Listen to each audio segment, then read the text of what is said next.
కొత్తగా వచ్చిన మీతో జతగలవడం, కొంతమంది అసలు పాయింట్ ఇష్యూ అక్కడ ఇది ఇష్యూ అయింది, అసలు ఉద్యమకారులు లేకుండా బీఆర్ఎస్ ఇదైపోతుంది అనే చర్చ సాగుతుంది, చాలామంది డిస్కస్ చేస్తారు కదా.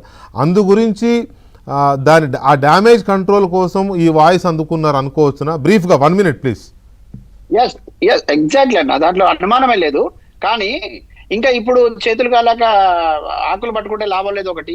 రెండోది, విధ్వంసం దిశగా తీసుకుపోయారు. వీళ్ళు అభివృద్ధి ఏం చేశారన్నా, నీళ్ల పేరుతోని వీళ్ళు నిధులే దోచుకున్నారు.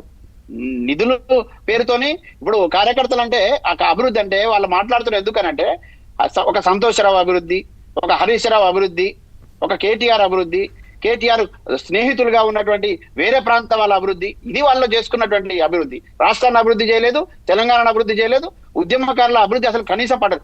అభివృద్ధి పక్కన పెట్టండి, ఆత్మగౌరవమే పట్టలేదు. ఆ ఆత్మగౌరవాన్ని దెబ్బతీసినందుకే కదా ఇక్కడ దాకా వచ్చింది. అందుకనే మళ్ళీ చెప్తా ఉన్నా, ఇవాళ బెంబేలు ఎత్తేటటువంటి పరిస్థితుల్లో వాళ్ళు ఉన్నారు.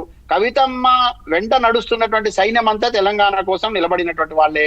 ఇవాళ అలాంటి వాళ్ళందరం ఇక్కడికి వచ్చింది కూడా ఆత్మగౌరవం కోసమే.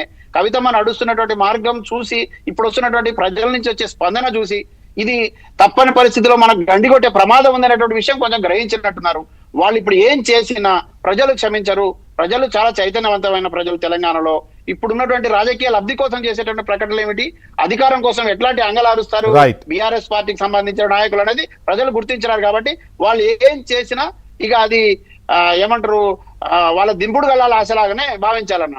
రైట్ ఇస్మాయిల్ గారు, thank you very much. And